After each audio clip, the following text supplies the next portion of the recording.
Hey, what's going on, everybody? It's your boy HP, and you're listening to the Unsportsmanlike Conduct Podcast, a podcast for the average Joe covering football and everything New York Giants. Week 17 of the 2019 NFL season, the last week for all football games. The New York Giants fall in a home matchup to the Philadelphia Eagles 34-17. The New York Giants finished the 2019 NFL season, unfortunately, 4-12. Very underwhelming season for the New York Giants, and as a result of falling into 4-12, the New York Giants now end up with the 4th overall pick in next year's 2020 NFL Draft. The Philadelphia Eagles move on and clinch their playoff berth as a result of beating the New York Giants, and as everyone knows, and I'm sure everyone's actually really happy about, the Dallas Cowboys did not make it to the playoffs this year.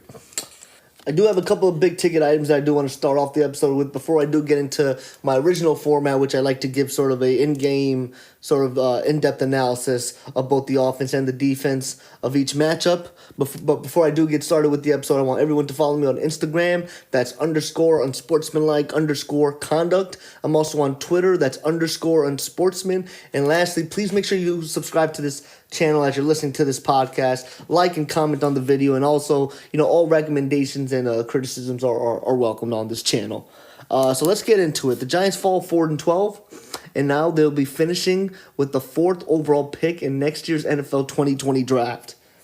3 teams ahead of us: the Bengals, the Redskins, and the Detroit Lions. This year was a very underwhelming year. I had a lot of high expectations, as I think a lot of people did as well. And, I don't think us New York Giants fans were being, completely delusional when we thought that we were going to have a pretty decent and competitive team that was going to be able to string along a couple of games and win maybe 8 to 10 ball games. I went to this over the summer. Landon Collins, who was obviously previously the safety for the New York Giants, who now currently signed with the Washington Redskins. He hosts a charity softball game in the summer, which is also sort of this big event that's also hosted by, or rather co-hosted by, the license plate guy. For every big diehard New York Giants fan who knows who the license plate guy is, everyone knows that he hosts this sort of softball charity game, which includes all of the New York Giants' current and past football players. And at this event, there were a lot of New York Giants fans there, and they're participating in these Q&As, and a lot of these fans came out and said that they expected the New York Giants to be competitive. They thought that this young secondary was going to be a very fierce and competitive secondary, considering that we drafted DeAndre Baker, Julian Love, that we did have a veteran in Janoris Jenkins, the fact that we got veteran Antoine Bethea, the fact that we were able to get Jabril Peppers in that OBJ trade. We thought that, by drafting O'Shane Jimenez, we were going to be able to get some pressure up into the opposing team's quarterbacks, which Marcus Golden had a great season, but there was just some high expectations, even from the offensive perspective. We got Kevin Zeitler, we signed Mike Remmers, and we thought that this team was going to really be able to piece together pretty good offensive production, being able to score 20-plus points every game. We thought that, Look, we saw what Saquon Barkley did in his rookie year with the poor offensive line, and Eli Manning, who, obviously was a shell of himself. We figured, okay, well, now we have a better offensive line. Our receivers are going to be healthy. We did sign Golden Tate. We let go of OBJ. Not let go, but essentially traded away OBJ, which is sort of someone who wasn't good for the locker room and someone who wasn't good for the competitive spirit of this team. And all in all, just considering all those factors, among other things, we really did think that the New York Giants were going to be a competitive team, and unfortunately, they weren't. We were a 4-12 team, and unfortunately, we were worse than last year, because last year we finished with 5 wins. So now Pat Shurmur has won a total of 9 games with the New York Giants in 2 seasons. So the big question mark and the $1 million question is, what's going to happen to Pat Shurmur? And there's been a lot of rumors out over the last couple of weeks that Pat Shurmur is most likely going to be fired when the season is officially over.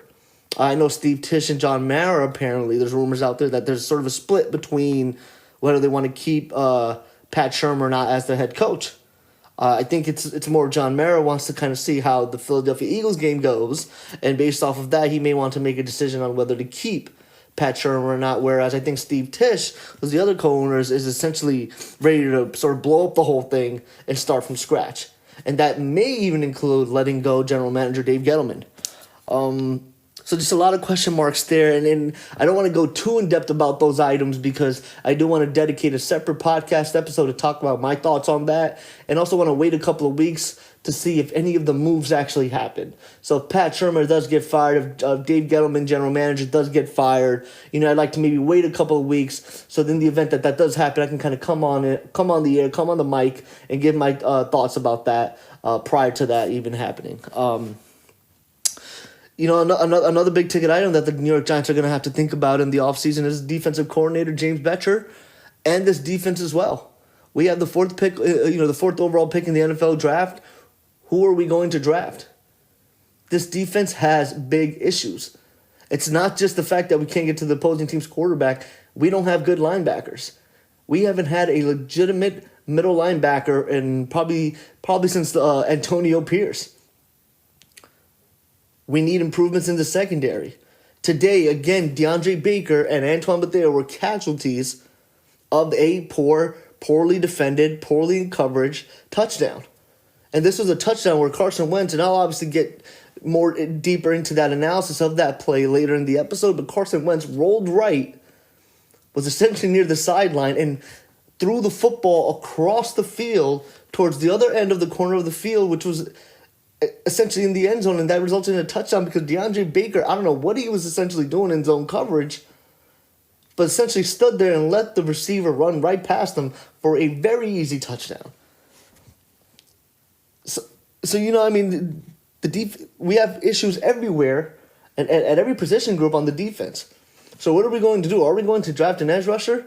Are we going to draft a middle linebacker? Are we going to draft a safety or a cornerback with the fourth overall pick? Or just in general, what's going to be the strategy heading into this draft? What are we going to prioritize? Because then if you step away from the defense, we also have issues on the offense. Nate Soldier, what are we going to do with Nate Soldier? Is he going to remain our left tackle? Is he going to switch positions? Nate Soldier came out earlier this week saying that he would be willing to consider changing positions in 2020. But isn't that the position he's excelled in all his career? Isn't that the position he's excelled in as a New England Patriot prior to when we signed him? This is some of the things that I think that teams need to consider going forward. If the New England Patriots don't re-sign their players, there's got to be a reason why. Because if there's one team that knows how to get the best out of every single player, it's the New England Patriots. I want to give another example. Jamie Collins, linebacker, was doing excellent on the New England Patriots. He ends up going to the Cleveland Browns, is a shell of himself at the Cleveland Browns. Comes back to the New England Patriots and is able to provide impactful plays and meaningful snaps for the New England Patriots. The Giants did the same mistake with Shane Vereen several years ago. If the New England Patriots decided not to re-sign Shane Vereen after all the great production that he had for the New England Patriots, why would the Giants decide to sign him? There's a reason why the New England Patriots don't keep their talent. There's a reason why the New England Patriots are so willing to even also trade away their talent. The Patriots are probably the only team that's involved in more trades than any other team in the NFL.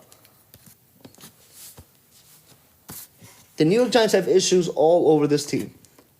Not only all over the defense, but then from an offense perspective, all over the offensive line. And anyone that knows about football, that is where offensive production starts. Now, I'm going to be fair in the fact that I think this offensive line has been much better than it has been over the last Super Bowl run. I'll say that much. I think this offensive line has been much more better creating running lanes, has been much more better protecting the quarterback. Granted, we've seen our quarterbacks get slammed this year, but it's been much more better than it has been last year, and there's talent on this offensive line. We have Will Hernandez, we have Mike Remmers, we have Kevin Zeitler. We have issues at tackle, we have issues at center, and then we also have essentially offensive line depth issues as well. We need more offensive linemen. Because if there's one position that probably gets hurt the most, it's probably offensive linemen next to running backs. So those are some of the things that, just some of the big ticket items that I think the New York Giants have to think about. And then lastly, this is for all of us New York Giants fans. Today was probably the last day we've seen Eli Manning, our beloved quarterback, in a New York Giants uniform. So I just kind of want to give a thank you to Eli Manning, because Eli Manning brought me 2 Super Bowls. And, there are many teams who are fans, in any sport, right? Who don't witness their favorite teams and favorite players and heroes win championships. But Eli Manning was, I was fortunate enough to see Eli Manning win 2 and also win 2 Super Bowl MVPs against 2 really good New England Patriot teams. So I want to give, just a shout out and big thank you to Eli Manning. During the offseason, I created a podcast episode talking about whether Eli Manning should be making it to the Hall of Fame. Interestingly enough, there was a shot during the game where they had Eli Manning's face and they showed the stats. They showed sort of his career stats, and he's 7th overall in total yardage and 7th overall in passing touchdowns. And I ended up essentially making the argument that while I understand he hasn't always been able to make it to the playoffs and the Giants haven't been always, consistent competitors every single year, his stats don't lie. And to be able to finish top 10 in those types of categories for a quarterback, from a quarterback perspective, I don't see how you can make the argument that he isn't a Hall of Famer. Now, granted, he may not be a first ballot, but I certainly think he's a Hall of Fame quarterback nevertheless. And now, I want to kind of get into the football game, this Week 17 matchup between the New York Giants and the Philadelphia Eagles. I want to start off with the offense. The offense struggled in the first half. Saquon Barkley did not have a good first half. He struggled to run the ball. And, I'll talk about that big touchdown that we had in the second half from Saquon Barkley, which is a huge and great run. But other than that, I think overall the theme was that Saquon Barkley was unable to run the ball well. And that was a result of the offensive line not really getting any push. In all game, we saw the Philadelphia Eagles defense and Jim Schwartz, the defensive coordinator of the Philadelphia Eagles, stacked the box. He stacked the box. He would move around his defensive ends, his defensive tackles and linebackers. He would send in DBs at times, but every time they would stack the box. And that's the reason why Saquon Barkley couldn't get anywhere. Because when you have so many players coming in and putting in pressure, it allows your front four to easily get past the individual that's blocking them. Whatever offensive line's in front of them, whether it was Nate Solder or Will Hernandez or John Halapio, whoever it was that was in front of these front four guys, because I know Brandon Graham had a great game against us, but whoever it was on that Philly front seven was able to get to the backfield and stop Saquon Barkley. Barkley did not have a good rushing game. He wasn't able to, overall, the offense struggled because we weren't able to get a lot of first downs. The first offensive first down for the New York Giants ended up coming in the second quarter. It was about a little under 7 minutes left. Other than that, the only first down we had gotten was on a holding play on Caden Smith, which was in the first quarter. When you can't run the ball, you can't pass the ball because we become easier to defend.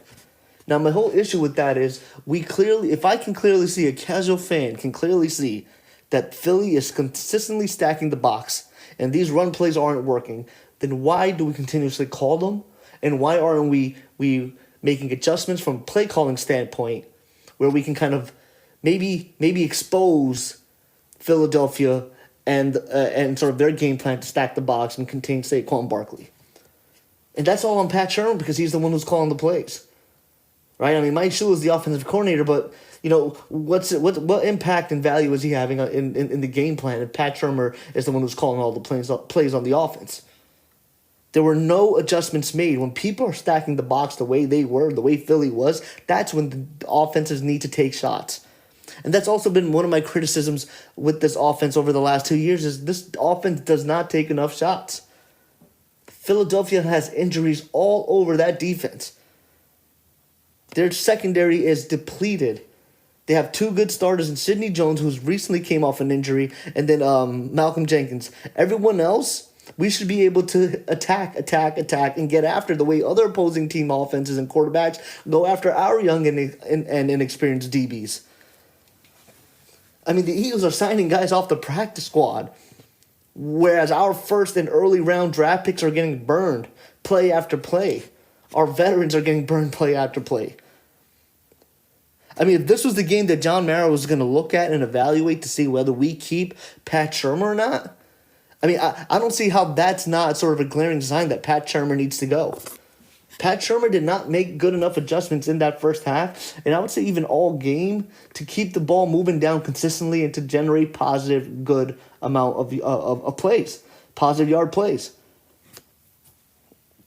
You have a premier running back. Get him open in space. And if you see Saquon Barkley struggling in the run game, you have to keep his feet moving and you have to keep him warm. You have to keep him confident. So another way to do that is to give him the ball through the passing attack. Because you weren't getting the ball to your other receivers like Golden Tate and Darius Slayton. Darius Slayton was a no-show this game, specifically in the first half. So find ways to get Saquon Barkley the ball so he can be more impactful. Because essentially, the simple fact is, if we can get Saquon Barkley the ball outside of the line of scrimmage, then it's fair play because no one can bring him down and he can get extra yardage. Especially, the amount of yards after the catch that Saquon Barkley would be able to produce for us, had we found him and created plays for him to get open in space and catch the football and run the way the Jets do with Le'Veon Bell, the way the Pittsburgh Steelers do with Jalen Samuels and Connor, the way the Minnesota Vikings do with Dalvin Cook. The list goes on and on and on. The way the Saints do with Alvin Kamara. I'm sick and tired of poor coaching and poor play calling. And that's what we saw with the first half and predominantly throughout the whole game. We've seen Saquon Barkley not be able to run between tackles. We know that between the tackles, our center and our guards are the weakest positions on our offensive line. So why do we continuously ask Saquon Barkley to run up those same areas where those are the weaknesses on our offensive line? It doesn't make any sense. Also, if Daniel Jones has a great completion, why not continuously maybe call a couple more pass plays before you go so quickly back to the run? Keep Daniel Jones hot. Let him keep firing the ball. I think that's a big important thing for young quarterbacks, is that to keep their momentums going. Okay, if Daniel Jones completes a very quick hitter on an out route for 7-6 yards, and then we're 2nd and 3, 2nd and 4, don't go back to the run. Just go back to the pass. You have guys who are masters at running short intermediate routes, catching the ball and getting yards after the catch. In Sterling Shepard and Golden Tate. Two guys who essentially have the same similar playing styles. And you can create short dig routes, curl routes to get those guys to get you quick first downs. We criticize the New England Patriots for having a dink and dunk offense, but that's how you win games, because you win games by being able to produce first downs. And then when you have those short runs and you have those short plays that can get you first downs and get you 4 or 5 yards, that's what's going to open up bigger plays later in the game. Funny thing is, they were already playing in the box. So sometimes for me, it's really, really hard. It's hard for me to sort of comprehend what went wrong with the game plan today. Now, look, this game was meaningless. So it doesn't matter that we lost. If anything, maybe we should have lost 1 or 2 more games so we would have gotten, instead of a 4th round pick, instead of the 4th overall pick, maybe we get number 2 overall. Could you believe that 2 of our 4 wins came against the Washington Redskins, who essentially benefited from losing those 2 games against us because they have the 2nd overall pick in next year's NFL draft? There's talent on this offense, guys. I stated this earlier in the episode. There's talent on this on this offense. The only weakness is the offensive line, and it's at 2 positions. The offensive line has 5 positions: tackle, guard, center, guard, and tackle. We need 1 good center. We need 1 good tackle. We can address that in free agency and in the draft. Other than that, we have a full set of receivers. We even have good tight ends. Because not only, obviously, Evan Ingram has been injured most of the season, but Caden Smith is balling. We have Caden Smith to rely on because Evan Ingram has been injured. We have receivers. Darius Slayton, who was a 6th round pick, a gem that Dave Gettleman found, is our burner, is our, what I like to call, Deshaun Jackson. Sterling Shepard and Golden Tate. We have receivers. And obviously, of course, we have Saquon Barkley, one of the best running backs in the NFL. There's talent on this offense. And I want to give a big shout out to Daniel Jones for having a pretty good rookie year. The only knock I have on Daniel Jones, based off of what I've seen this year, is his pocket awareness and his carelessness with the football when he gets hit. Other than that, I think for the most part, he's pretty darn accurate. Yes, today we've seen a couple of underthrows from him and some overthrows from him. But he's pretty darn accurate. And look, he hasn't thrown that many interceptions. He's thrown about 12 interceptions this year, which isn't a lot of interceptions, especially for a rookie quarterback. He threw 24 touchdowns, 11 to 12 interceptions. That's a pretty good ratio. That's 2-1. For every 2 touchdowns, he's throwing an interception. That is a good ratio, especially for a rookie quarterback who's learning a new offense, who's coming into the NFL. Wasn't sure when he was going to start. Didn't get first-team reps at all in OTAs and in training camp. Because all those reps were going to Eli Manning. We got our first offensively produced first down in the second quarter with under 7 minutes left, a little under 7 minutes left in the first half. And on that drive, we were able to score our first points, which was a field goal.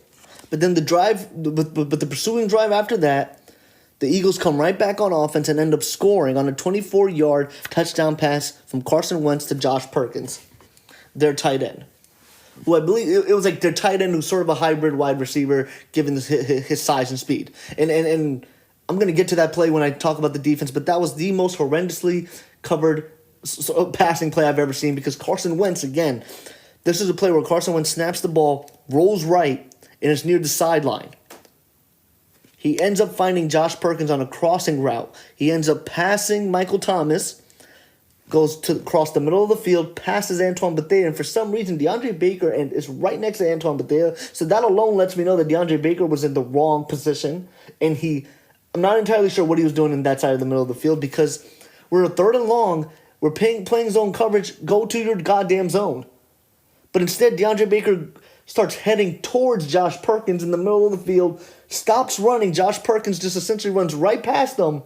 And Carson Wentz throws across the football field to find Josh Perkins in the corner towards the sideline of the end zone. It's something you see in Madden. It's something you can pull off in Madden NFL football video games. I mean, talk about a team and a defensive unit that is not sound. And that type of play has been the story and the tale of DeAndre Baker and essentially that whole secondary's theme this whole season. So we ended up getting the ball with about 1:20 left, I believe, and we weren't able to score any points. We weren't able to drive down the field and put us in a field goal situation, so we're down 10-3 at the half. But then we come back the next, we come back in the third quarter. We open up the half with the football, and man, what a drive! Right, that drive was such a great drive. It was 10 plays. It shaved off about 5-6 minutes, and Daniel Jones found Golden Tate on a very beautiful pass. Very, very beautiful pass to Golden Tate for 20 yards, which was essentially a crosser route towards the corner of the end zone.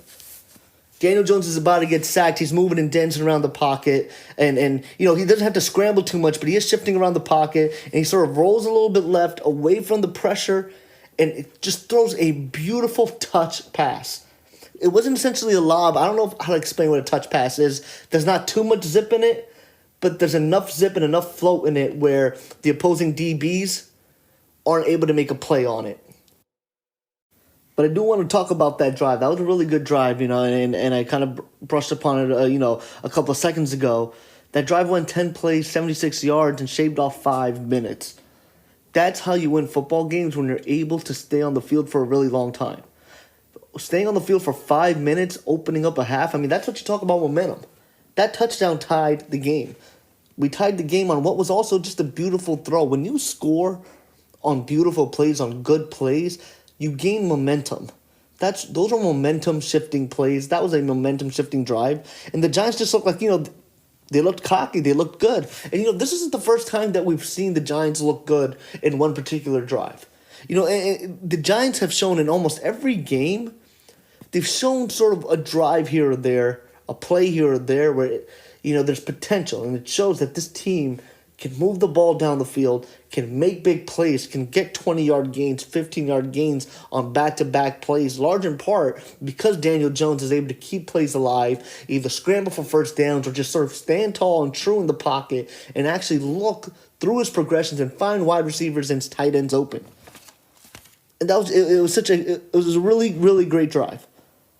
And then the defense sort of, they they repaid the New York Giants offense in the next pursuing drive when the defense got on the field because the Giants were able to force a 3-and-out. Lorenzo Carter had a huge play on what was on a second down play where there was a wide receiver sweep that I believe was handed off to Greg Ward Jr., and Lorenzo Carter came on that play to force a 3rd and 17. It was a 7-yard loss on a wide receiver sweep play, which essentially made it nearly impossible for Carson Wentz to convert a 3rd and 17, and Daniel Jones and that New York Giants offense got the ball back. But what ended up happening was, and this was killer because Daniel Jones ended up making this mistake in the first quarter, is he missed a potential touchdown once again.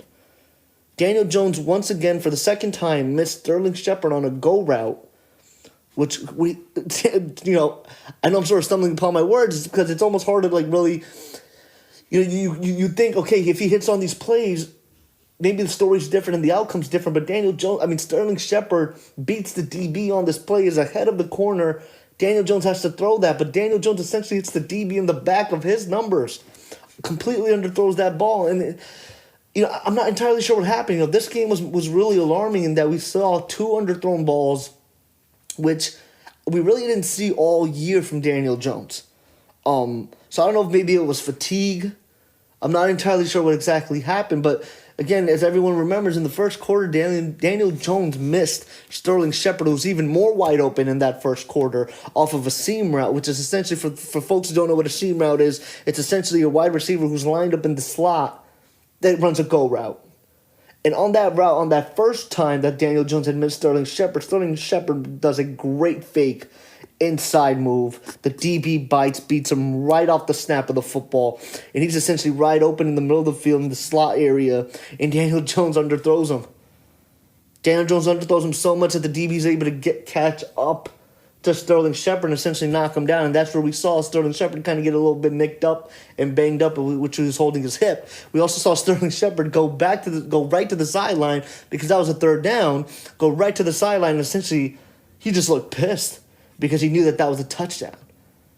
Well, when we had all the momentum, when we tied the game 10-10, the defense came out, Lorenzo Carter makes a big play, force a 3rd and 17, the Giants get the ball back, and Daniel Jones once again misses Sterling Shepard for what was potentially to be another touchdown. So you kind of think about it, that's 2 more touchdowns. We lost, 34-17? That's 34-32 if we score those 2 touchdowns. And maybe we don't give up 34 points if we have that momentum on our side by scoring those 2 big plays.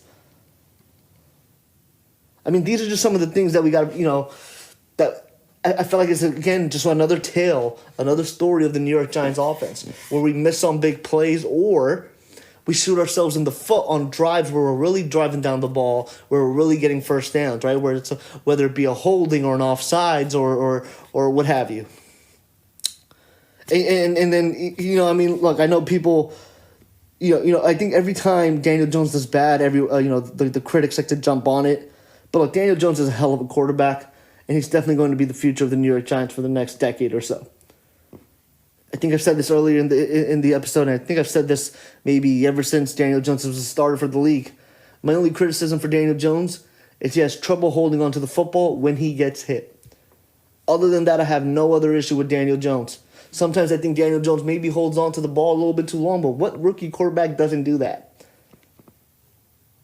If you put Daniel Jones yards, touchdowns, and interceptions against any of these quarterbacks that we're considering top 10 quarterbacks, like the Carson Wentz's, the Kirk Cousins, the Russell Wilsons of the world, put his stats against that, and they're pretty comparable. Daniel Jones will be a top 10 quarterback next year. That's how confident I am in him. And Eli Manning wasn't always a top 10 quarterback. Hasn't been a top 10 quarterback in the NFL from a statistical perspective. I think Daniel Jones will be next year.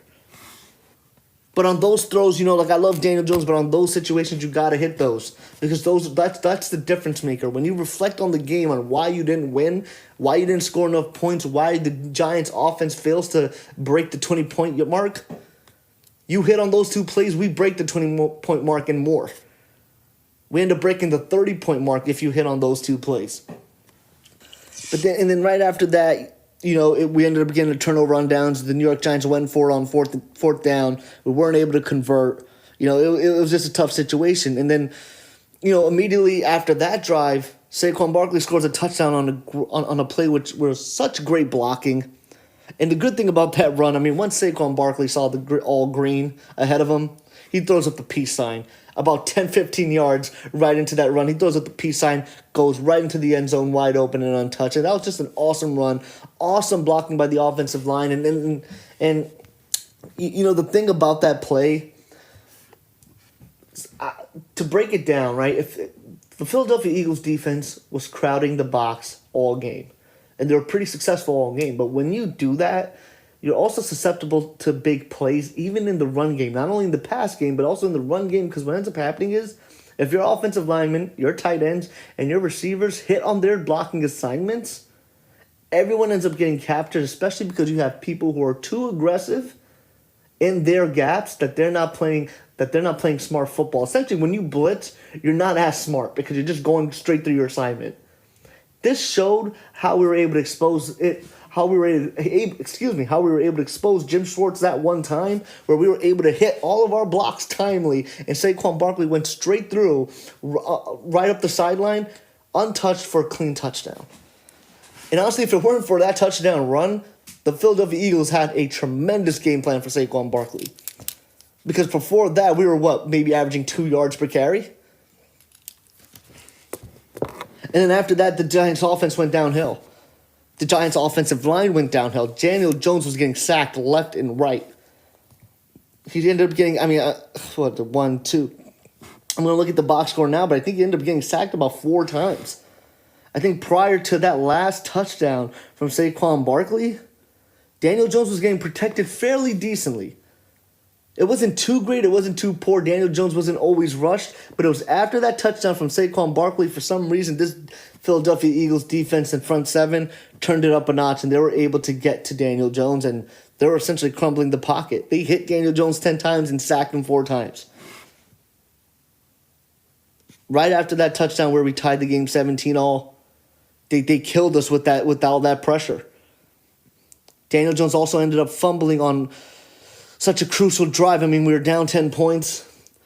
There's about 10 minutes or so, I believe, left in the fourth quarter. Daniel Jones calls for the snap. John Halapio, I don't know what he does on that snap. It's a low snap. Daniel Jones can't handle it. But thankfully, the ball ends up popping right back to Daniel Jones once it hits the floor. But immediately after Daniel Jones is able to sort of get the ball, you can see that Daniel Jones doesn't have the complete possession or grasp of the football, and that's when Malcolm Jenkins blows right in, swipes at the football. It's a fumble. The Philadelphia Eagles recover the ball at the 2-yard line. Boston Scott ends up running it in for a 2-yard touchdown, and Boston Scott has killed us, not only this game, but even the last game. He might end up being the New York Giants killer. And then one last thing I want to touch upon about the offense. We get the ball back with about maybe 10 minutes left. It's the fourth quarter. It's the 6th drive of the second half. And this is essentially how the 6th drive goes. Daniel Jones gets sacked. There's a screen to Barkley for about 7 or 8 yards. It's a 3rd and 11, and Daniel Jones finds Caden Smith, but Caden Smith ends up being about 2-3 yards short. So we're 4th and 2 with the ball on the 39-yard line. We're down 10, and at this point, the Giants and Shurmur have to go for it. So we go for it on the 4th and 2. And I want to say this again. If this doesn't prove why Shurmur needs to be fired, then the New York Giants ownership and general manager, I don't know what the hell they're thinking. I don't know what drugs they're taking. I don't know if they're just sipping a little bit too much alcohol before these football games. I don't know what the hell they're watching. But Shurmur decides to call an inside zone run play for Saquon Barkley, which is essentially ended up being a stretch, essentially from one side of the field to the other side of the sideline. And Saquon Barkley gets stuffed, and it ends up being a turnover on downs. And it's hard to watch this type of football because you have guys like Golden Tate, the hot hand, Caden Smith, guys like Sterling Shepard, who's made a couple of plays this game. You have Darius Slayton, who's been our big play money receiver all year long. And on a 4th and 2, on a crucial 4th down situation, instead of getting the ball to any of those guys, you decide to call a inside stretch run play for Saquon Barkley. And after that, I just knew that the game was blown out of the water, and there was just there's no way to come back from that. That's what you call momentum. You think the defense is going to come right back out, get a key stop, be able to sort of force a turnover? No, there's no way. When you don't have momentum, you can't play well. We were at home, and there were Philadelphia Eagles fans cheering louder for their team than the home team and the home fans. Yes, tickets were sold out because season ticket holders buy all those tickets, but they were empty seats because New York Giants fans don't want to watch this team. But Philadelphia Eagles fans, I bet Eagles fans from Philly drove to MetLife Stadium to watch their team clinch a playoff berth, and they celebrate on our home turf because of the poor play calling that mustered only 17 goddamn points. And I want to talk about this defense because, I'm going to give credit to James Bettcher. I think this defense kept us competitive in almost the entire game, aside from the fourth quarter, where it sort of just went out of our hands. The DBs were sound for the most part. I thought Antonio Hamilton, although, he isn't the greatest option. Look, Sam Beal was injured. So Antonio Hamilton had to play in place of Sam Beal. And I thought Antonio Hamilton, he got burned on a couple of plays, but he also made a couple of nice plays where he was tough in coverage. He also had a dumb pass interference call, but I think for the most part he had an average game. This was probably his best game I've seen him play since this whole entire season because I'm so used to just seeing him being burned. To the point where there was several games where we didn't see Antonio Hamilton play after that first game against the Dallas Cowboys. But I thought Antonio Hamilton played a competitive game today. This New York Giants defense had trouble getting to Carson Wentz. There were times where this pocket crumbled, but they were just a second late. There were times where we even hit Carson Wentz, forced some incompletions, which I thought were good signs. Forced incompletions on key third downs, where the New York Giants were able to get the ball back. But what I want to see more of is actual sacks. Leonard Williams ended up getting his first sack, which I think he shared with David Mayo on a blitz. We didn't get enough. We weren't able to get to Carson Wentz enough. And I just still think that that's the reason why our defense struggles, because we have a very inexperienced secondary. Our defense mustered 5 QB hits and 1 sack. Most of that came in the first half because we played a pretty competitive first half from a front seven perspective. We only gave up 10 points. And I know the Philadelphia Eagles, they're missing their all 4 talented wide receivers, right? They don't have Alshon. They don't have Deshaun Jackson. They don't have Nelson Aguilar. And they didn't have Zach Ertz tonight. And we still struggled to get to the quarterback. Carson Wentz was still able to find receivers open because he had time to throw. 5 QB hits and 1 sack isn't going to win you games. Strangely enough, that's what kept us competitive, though. Because even though we weren't able to hit Carson Wentz every time, the pocket did crumble, and it did at times make Carson Wentz have to throw the ball out quicker than he would have liked to. I thought there were a good amount of plays where the New York Giants' run defense was doing well. But then there were these one-off situations where Boston Scott, and then before even Miles Sanders gets hurt, just burst off for 10, 15, 20-yard runs that end up just gashing our defense.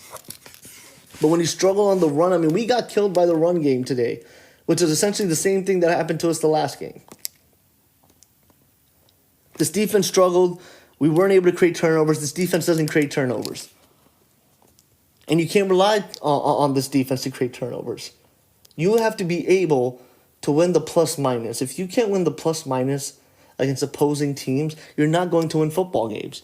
Football games are won when you can force quick 3-and-outs and when you can force turnovers, fumbles, interceptions. This is something that the New York Giants defense cannot do. And when the New York Giants defense can't get the ball back to the offense quicker, the New York Giants offense becomes stale and they become out of rhythm. So if the New York Giants offense scores a field goal or scores a touchdown, and it takes the Giants maybe 5, 6, 7 minutes to get the ball back, that takes them out of a rhythm. That's something that the New York Giants defense has to improve on heading into next season. That's something that Dave Gettleman has to consider. The reason why we're not successful in getting to the quarterback, covering wide receivers, we let practice squad wide receivers torch our defense today. torch our first round, second round, third round picks. That's inexcusable.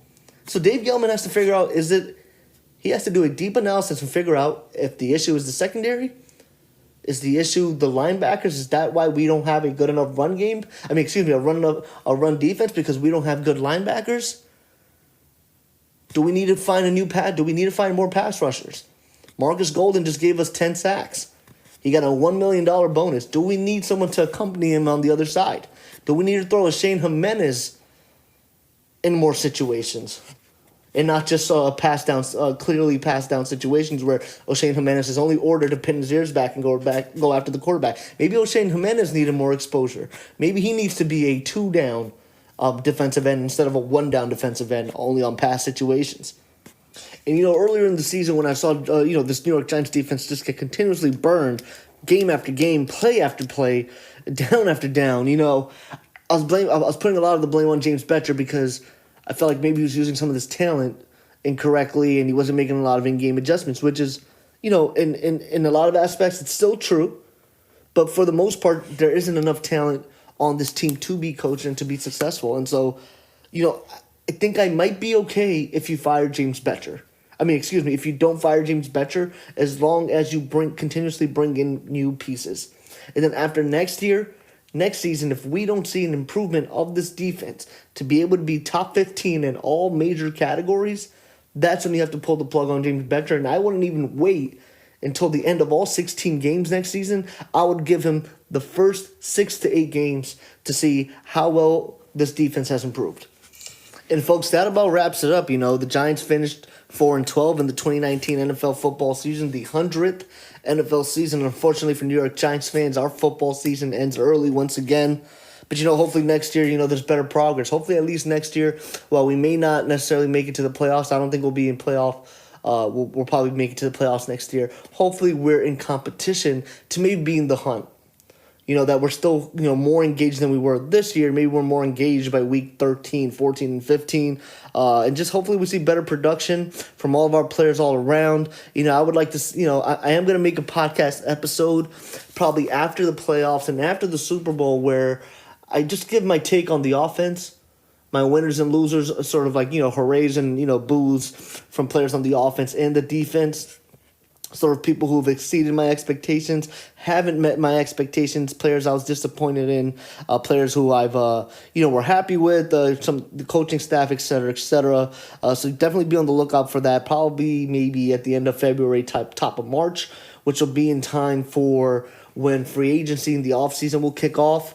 But, guys, thanks so much for following me throughout the season. We're currently at 72 subscribers. I believe when the season had started, we were around maybe 30, 40 subscribers. I don't quite remember exactly the number, but, we've made a lot of progress in growing this podcast. So thanks for following and tuning in every single week. Please make sure you share with your friends and family. And, I hope everyone had a happy holidays and happy New Year. Peace out. It's your boy, HP.